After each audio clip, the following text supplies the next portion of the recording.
So, hello and welcome to Rewriting Bad Books, a series we're going to look at texts and why they work or don't work particularly, and then we're going to each rewrite the passage that we've chosen and see who rewrites it best. It's not a competition. It's a competition that will, if necessary, be settled with blood. Just not mine. And obviously I am joined by Scott today. Hello, everybody. I'm sure that you will recognise. Yes. Okay, so the first text we're going to look at is Chuck Wendig's Star Wars Aftermath. So I'm going to read out the passage. We're going to have a chat about what does or doesn't work in that passage. And then we're going to read out how we've rewritten it and why. And sell it like men with violence. Okay, so from page 8. Okay. Two of those gathered, a father and son, Rorak and Jack, quick duck behind a collapsed statue. The sounds of the battle unfolding right here in Monument Plaza don't end. In the distance, the sound of more fighting, a plume of flames, flashes of blaster fire, a billboard high up in the sky among the traffic lanes suddenly goes to static. Okay. Now, this is something I talked about in the review that I did of this book. So for me, it's easier to remember why it was that I disliked it. Yeah. And part of it is this quick duck. It's awkward, isn't it? It's horrible, yeah. It's really horrible. But you can also see that the sort of the sounds of the battle unfolding right here in Monument Plaza is like a present tense, which is unusual enough to be striking. Yeah. And as Chuck Wendig's narrative voice is nothing if not striking. But later in the book, he says something along the lines of, in here, an Imperial Star Destroyer bay, or something along those lines. Right. And that is very much, you get the impression that this was written as a screenplay and then was lazily adapted into a book. And that's definitely what you have here in the distance. The sound of more fighting, a plume of flames, flashes of blast fire. That is very much a screenplay where you just sights and sounds, then what's happening. Yeah. So that's what he's doing there. But as a novel, it really doesn't work. I mean, I mentioned in the review there's no verbs in those four phrases. They don't convey any sort of impact of anything happening. And there's like a plume of flames, flashes of blast fire. It's just so empty and so dull as writing goes. But then you have those four jagged little sentences, but then you have this really long and awkward, a billboard high up in the sky among the traffic lanes suddenly goes to static. It's like, so that's the big thing that happens in this paragraph, is a billboard goes to static. So this paragraph basically is a waste of time.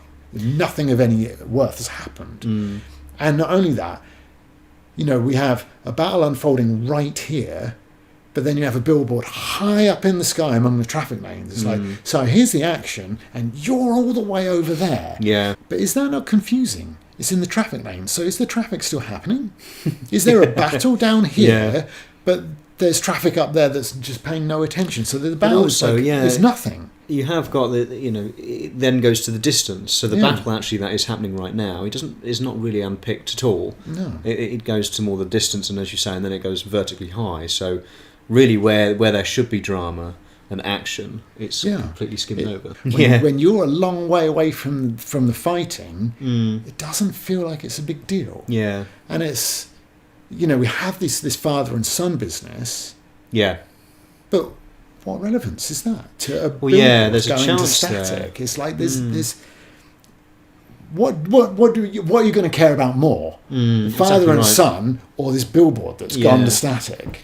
And we will come on to the paragraph that I've written, but that was one of the main things that I wanted to sort of inject into mine, was that the father and son relationship and the effects of their environment, upon them. I thought that is quite key, really. Is that a stylistic thing that happens throughout the whole book? Or does he actually get into a little bit more drama, description and things like that? It's, as a text goes, very sparse because it is a screenplay. But then he's got this offer from Star Wars, and I think he's kind of like, I already had this story that I wrote, so I can just adapt it. Not to go off on a tangent, have you read any other texts that go that way, screenplay first, then novel? Are they similar? Is that a similar experience that you've had? Honestly, I don't think that I have. I mean, I read novelizations and things that are supposed to be based on screenplays, and they do tend to be underwhelming. They tend to be like an author that's gone through the motions a little bit. So I just think he probably had this story, this screenplay sitting around and just changed it to a novel. That's why you get this present tense, because screenplays are written in the present tense. Yeah. That's why you get such sparse detail, just like perfunctory, sight and sound. Yeah. Then what? Yeah. And really that's the opportunity of the writer, isn't it? To, yes, have the screenplay, but also then to put your own creativity on it and then really bring it to life through the technicalities of writing. And it's Mr. Chance. It's from this paragraph anyway, you know. Well, this paragraph in terms of quality and tone and style is very indicative of the whole text. But when you're writing a novel, your words are much more important than in a screenplay, because in a screenplay nobody sees the way you've written sound of more fighting. They just hear sound effects and things, and then they're in the action. Whereas when you're writing a novel, it's like, I don't think that I could write that as a novel and go, that's my best work. I'm going to put that out. Not only, it's something we've discussed as well, but like the company you keep in terms of writing. It's like, we're not comparing Wendig to Dickens. No. Right? He's not in that ballpark. But he is in an environment where people like Alan Dean Foster, James Blish, Vonda N. McIntyre, Greg Baird, these people, Craig Shaw Gunner, these people have written tie-ins.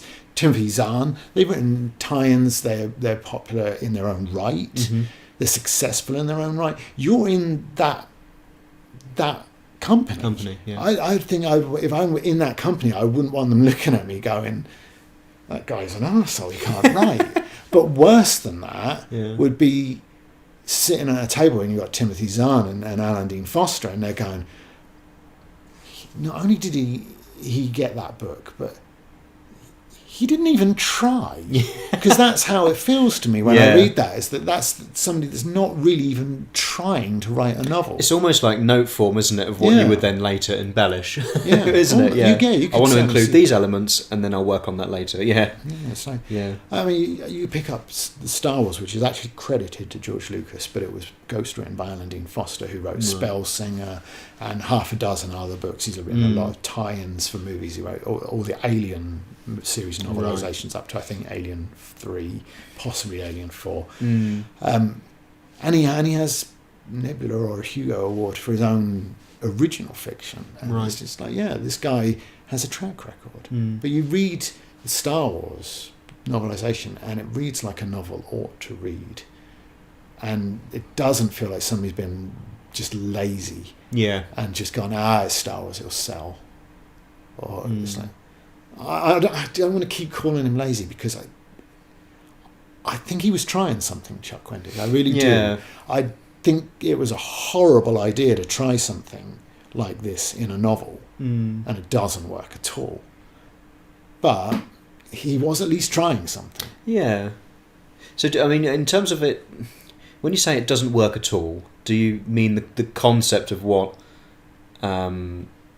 Star Wars is? You know, because to my mind, you should really be able to write and convey almost any sort of scene with the language itself. You should really be able to convey as much emotion and action, you know, through various elements, symbolism, alliteration, and so forth, and rhyme, and whatever you choose. I think the tools are there to convey it. Obviously, very different to a film. It's a very different reading experience and psychological experience, but it should still be a worthwhile experience. Yeah, you should feel the excitement in the exciting parts. You should feel part of the action, like the experience of Star Wars with the ships going over your head and things like that. The people were just blown away by that in 1976 when it came out and stuff like that. So you should be able to create some of that sense of emotion and scale through your use of the English language. If you're writing in English, which he obviously is, and he just... That's really not doing that. No. And I don't think that any part of the book does. And that is, you know, when I'm going to get into the book, we're just going to concentrate on this one passage. But I don't know. You are in company when your book is published. You have to go, right, what shelf am I on? Who are my peers? Yeah, I think you should. And I don't want to be the guy that's mopping the floor for those guys. Do you know what I mean? I want. Yeah. Nice analogy, but absolutely. Yeah. I want to be the guy that I can look Alan Dean Foster in the eye and say we deserve to be in the same company. Yeah, I think that's really important. Yeah. Otherwise, I wouldn't take the job. I know that people go, oh yeah, but you would because there's money. But there's money, and then there's earning your money. Yeah. I do think the second you think about writing or anything creativity-wise, like we have said before, you do have to consider where you are, how do you fit in, how are you going to contribute, and all those things apply regardless of genre. Yeah. I really think they do, and if you take it very seriously, as you should, you will be very concerned to do the best that you can. I've not read anything else by him. Yeah. I assume that he maintained this tone in the 2 sequels to this book, but he has written other stuff. And I do wonder if he does the same in those books. Right. If the people from Star Wars read this and thought, we want that for Star Wars, or whether they've read something else and thought, we want him for Star Wars, and he gave them this. And then I wonder if they went, well, he's tried something, that'll do. Yeah. Because or whether they were just like, yeah, this is really good, because I really would want to have been in that meeting just to see what their reaction was. Was it successful, the book, do you know? Of course it was. Yeah. You put an empty box with Star Wars in the shops. That's true. Star Wars air. Yeah. Have some Star Wars. That's an idea. Fresh from the set. Let's sell it. Yeah. Oh, yeah, get a bit of dust in the box. A genuine tattooing in the sand. Or, even better, a vial of vacuum. Genuine space. Yeah. Genuine space. Yeah. You'll never know, but it's genuine. I think, because I've talked a lot to this point, that you should read your passage that you have rewritten. Right. Blast of fire lights the panicked faces of Rourke and Jack as they cower behind the collapsed statue. They press their backs into the jagged concrete. Rourke throws his arm around his son, burying Jack's head, protecting him from the explosion nearby. Rubble and shards of glass fall around them. The torch building across Monument Plaza lights the smoky sky. Rourke shuts his eyes and opens them again. Smoke plagues him. It carries the anger, the cries of gunfire, the cries of flames, and carries the crying war into the hearts of the whimpering father and son. The first thing that it does is there's immediately much more personal, isn't it? We're right in on the action. We're keeping with Rorak and Jack, they're cowering behind a collapsed statue. Ultimately, the sense that I get from sort of the first half of that is that protection. I mean, you said it literally. I might have said sheltering where you've said protecting. But that sense that this is a father looking after the next generation, that's what we're fighting for, the freedom of the next generation, or however they want to address it. That protection, I think, is important. It's like something that Chuck Wendig tells us of father and son, and then it's left, isn't it? It literally just cuts away from them in movie terms. And that's really something that I wanted to, as I said, inject into that scene. There is obviously a battle going on. It's happening in the distance as well. It's chaotic. There's two people together. They're father and son. What is the very much what would you say, instinctive thing for a father to do? Protect his son. And I also wanted to really create some sort of sense of their environment, the sort of the sensory experience too, with the jagged concrete into their backs, the rubble, the shards of glass and things like that.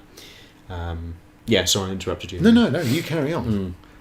I like that. We have the jagged concrete, we have the rubber and shards. This is a world that has been damaged. There are consequences to the fight. It's not a billboard. It's not there's flashing lights. There's genuine damage that we can see around us. We can feel. They press their backs into the jagged concrete. You could develop that even more. Yeah, you could actually. But we are just trying to sort of, in the same sort of space that Wendig used, we're trying to do the same. But that feeling of like the sharpness of this world, the fracturedness of this world, I think is important as well. So it's like, I like what you've got, the personal father and son, the feeling of the protection, but also you have like the wider world is there, and there are consequences to the fighting, which I think is something that in Star Wars we don't see a lot of. There's a lot of fighting, there's a lot of heroics, but a lot of it, particularly prequels and the newer films, is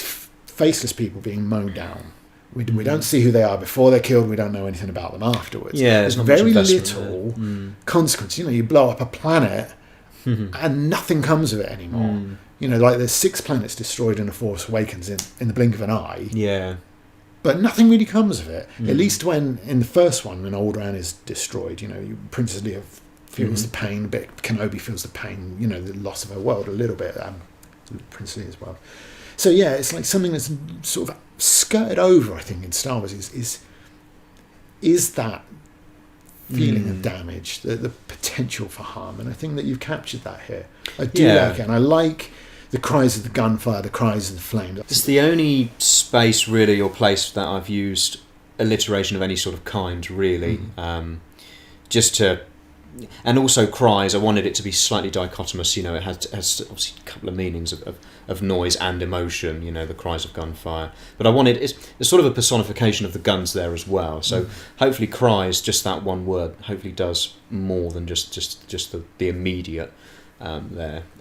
So and I wanted, in terms of sentence structure, that's really only where I speed it up, because I wanted a kind of a proliferation, of action that is brought back to, the father and son. And I wanted to use really the smoke as a bit of a device to I suppose, encapsulate the whole environment, but again, localise it back on them, as it comes down into the hearts of them both. Let me ask you a question. You have cries of gunfire, cries of flames, and carries a crying war into the hearts. But you've used whimpering. Yes. Whimpering father and son. Do you not think that might portray the two of them as weaker than you might want to? It just certainly came to mind when I was writing it and thinking, what we're trying to convey here is a very serious situation, obviously, that these people are in, and what is realistic about that, how would I feel, and I think that's obviously what I suppose any writer would try and do is try and get under the skin of what it is that they're trying to say. Do you know what it reminds me a little bit of? In Return of the Jedi, there's a bit where 2 Ewoks are running and there's an explosion and one of them dies and the other one goes back for it and discovers that they're dead, and that actually does do a little bit of whimpering when he realises that his friend is dead, and he's sort of pulling on it, and then he gives up. The main thing really of writing that paragraph was to create some kind of atmosphere, that I feel the actual original does lack somewhat, and emotion, obviously, for the father and son.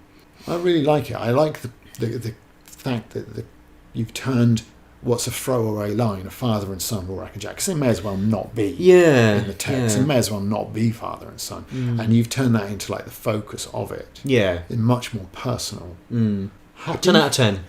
Wow. Let's go with 6.5. 6.5, okay. I've got some work to do there, okay. Maybe a couple of drafts, hire an editor. Well, you see, it's funny though, because I have obviously written that and edited it a little bit, but you would put it down for a while, wouldn't you? And then you'd come back to it and think, right, let's revisit that, and is it doing everything that you think it's doing? And that is such an important part. I'm seeing that fresh. You're thinking, I might want to come back to that. Yeah. Maybe I haven't done what I wanted to do with the written word, but I'm coming at it fresh, and I'm thinking that you have. I don't envisage that you would revisit that in a month or two and go, I need to completely redo it. Okay, so we're going to have a look at your one now. So you've got to beat what, 6.5? Wow. Okay, so I really must work on my formatting of this page. Yeah, I was quite confused, I must admit. 3 out of 10. 3 out of 10. Oh, yeah. That's just on your formatting. You mean 3 bonus points? From my 3 bonus points. Right. I've only got to get 4 out of 10 for the actual text to win. Fine, yeah. As long as you spell it all right, you'll be fine. Can I read mine now? Be serious, yeah. Right. Multicoloured lasers skim and squabble over the grey pallor of the plaza. A pitiless rattle, the retort of blasters, peels down into the square, dragging down with it angry molten debris that smoulders and spits at Rorak and Jack as they duck for cover. Mine's shorter. Do I get bonus points for being shorter? And I think you do probably more than I do. Yeah, so you definitely get double bonus points. Well, the one thing that I haven't really done is you can see I haven't even mentioned that Rorak and Jack are father and son. No, which but was as key to your rewrite. I haven't mentioned that's that quite at all. interesting, isn't it? Yeah. But as a segue into where they are, as in ducking for cover, I think that's a brilliant blast of action. That's cleverly written. And, we can talk about that in a minute in terms of the use of language. But then you're straight into it. I think that's a very brilliant start in terms of action. Mine's much slower. If I was writing the next paragraph, that was where I would want this paragraph to end. Does that make sense? Yeah, I've where Chuck has gone, father and son. We're over here now. I brought it down to where they are. Quite literally, with the angry molten debris coming down, dragging down. I've dragged you down to where they are. And, if should you have wanted to, you could then obviously have gone into the father-son relationship a little bit in your next line, if you wanted to. You can go off quite a lot here on different paths. That is something that I would probably not want to do in a scene where I'm just focusing down onto something. So what I've done with it, in terms of language, you can hear the skim, the squabble, the pallor of the plaza, the pitiless, the rattle, the retort, blasters, peals, harsh phonemes all the way through. Yeah. I haven't even really attempted to have sort of fragmented sentences. I don't think that you need that for a sense of action. Sometimes you can string sentences and clauses together with and then you did this, and then you did that, and then you did this, and then you did that, and it kind of almost makes you breathless. So I think that the fragmented sentences is a little bit overdone, and I don't think it always works as well as people think it does. But I think that the harsh sounds, the alliteration that I have there, is fairly consistent. There's quite a lot of it, and it might even be somebody might go, that's a bit overdone, but I kind of think that I've got it a little bit right. I think you have got it right in terms of skim, squabble, palate, plaza. So Pitiless. Yeah, well, that's coming on to the next bit. But to zoom in on those four there, it's a nice sound, gunfire, impact, repetition, or rhythm of isn't it? Skim, squabble, and I think that's quite an interesting start.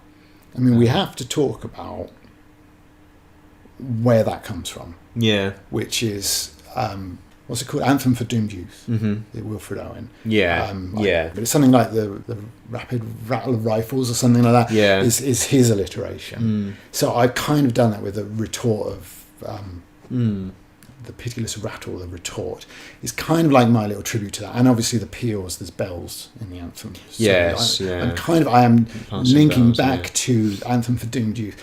I'm kind of trying to draw on that intertextuality, that sense of the seriousness of war, which again, it's not something Star Wars really does a lot of. It kind of glamorizes the war and ignores the consequences, as we've discussed. And I'm trying to sort of, without being explicit, I'm offering that to the reader. If they know the Wilfred Owen, they'll get it, and if they don't, I still think that they will enjoy the text for what it does. But the next, the pitiless is such a brilliant choice of word, because I think that's doing what you want it to do, even if people don't recognise, or rattle as well, pitiless rattle, recognise that that's textually linked to Owen. I think it's still conveying that kind of sense of war, very seriousness of it in that word itself. Yeah, I think that the pitiless and rattle are both great words for creating that sort of textual staccato that you can use to like the exchange of rifle fire. You can almost hear it, and that's why I think why language, when you say in this way, can match the sensory experience, of cinema. I think it really can, if you're willing to engage in it and listen out for the sounds. For example, in this case, with Pitiless Rattle, it can equal that. I think it can give you an experience. No, I think it can surpass it. Yeah, I think you can do so much more, which is why Wendig's text is so disappointing. You do so much more in the novel form than almost any other format of art. Yeah, and I guess you'll dispute that because you're a painter, but no, I think literature does surpass. I think possibly the only thing that I would say can go even further would be music.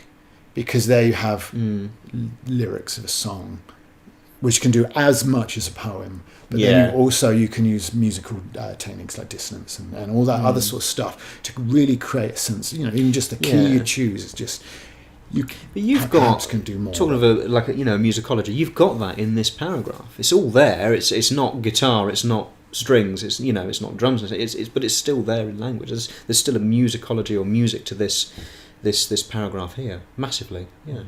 So we'll move slightly on because I just want to talk about the molten debris that smoulders and spits at them. It's like this. This is a very real violence around them. Yeah, you can either have that as the personification happening there. It's actually alive in the way that, and it's sort of imbuing or embodying the actual elements of war. Or you can just have it as a very sort of literal thing. It's just spitting in this action. So it is dichotomous. It does have a kind of two meanings there.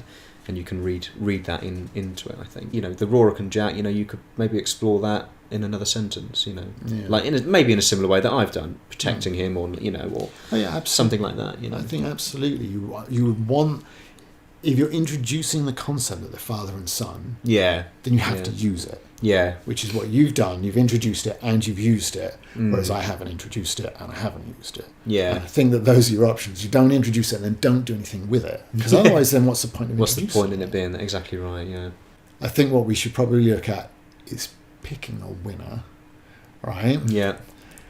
Okay, I'm not gonna campaign. I don't know if you feel like you want to make an impassioned speech. What I'm actually going to say is quite the opposite. Right. In that, if I was writing a war book, which I wouldn't do because I've never been in a war, I don't think that I could do it justice. Yeah. And it's not my position to talk about people that fought in the way that somebody like Wilfred Owen, it absolutely is his position to talk about. Yeah. So I've called out to Wilfred Owen that I've called on that intertextual appeal of Wilfred Owen. Yeah. But I have to say that if I was writing a war book, that would be something I would do. If I was writing a First World War book, that would definitely something I would do. But if I'm writing a Star Wars book, is it appropriate? Yeah, so I see what you mean. Yeah. Yeah, I'm kind of trying to introduce a level of seriousness here that perhaps slightly incongruous with the which is That's quite a tricky one, isn't it? Which is why I'm happy to give you the win. Oh no, you can't. I'm going to be your ambassador and campaign on your behalf for yours. I think and because I think I just like how you've opened that in terms of this battle and this sensation of being there, and how you've used language in that way, a literative way, poetic way, pitiless. The syllabic content as well is very important here. The personification is very important, and I think I certainly get much more of a sense of being in a battle. The chaotic nature of it. With yours, you're right there. Mine seems a little bit, possibly it's not passive, but maybe, I don't know, more reflective, possibly until we get to the cries bit. That's as poetic. Maybe not all the way through, but then perhaps just having that one part makes that one part have more impact, and that has that personal touch. Yeah, we really do get a sense of what war is about. Yeah, on a sort of elevated level, not war is about as in things are flying at me. I'm going to get the hell out of it quick. Yeah. But what war is about? Why do we fight it? It's like, well, we're fighting for the next generation, and that's what you have in yours. Yeah. So I think that which would suit more in a Star Wars text, do you think? And I know that's not quite right because we've basically rewritten the text anyway, but we possibly yours would, do you think? I don't think we rewrote this to be a Star Wars text. We just wrote this to show that you can do more than what was being done in the original example that we worked with. I think we've both done more than the original example did. I think yours does more, I think. For me, there's a I'm going to take the win. Hang on, 6.75. 6.75. No, I think that's very good. I do like mine, though, I have to say. No, I like both of them. Yeah. What if we can conflate the two somehow, and then that would be a brilliant paragraph. I might even get 8 out of 10. Yeah, why not? Make them get up to 6.9. Yeah. I think what we'll do, Yeah. if YouTube allows it, I don't know, you might need more subs than I've got. Yeah. It should be more, by the way. Yeah, I know. It really should. It should be millions. Like PewDiePie levels, surely. Or even T-Series. What I'll do, if it allows me, I'll put a poll on. Yeah. And let people vote. And if I can't put a poll on, then that's what comments are for. That's true, You can comment and say which one you preferred. If anybody would like to have a go themselves at the same platform. Yeah. Put yours in the comments. Excellent. Look forward to reading them. Yeah. But what I'll do is I'll put all 3 up as text at the end of the video. Mm-hmm. It might even be on the screen while you're hearing me say this. Yeah. And then you can just have a quick reminder of what they are. Yeah. And choose. And we'll see you in the next video. Which is Cliffhanger. Cliffhanger. Yeah, I shouldn't remember what the book's called. Synthicath. But it's the fork in the eye. Yeah, but I can't remember what the book's called. It's called Year One. It's by Alec Worley. There we go. Yeah. So the next video will be rewriting Alec Worley's Year One. That sounds much more professional. It does, doesn't it? Yeah.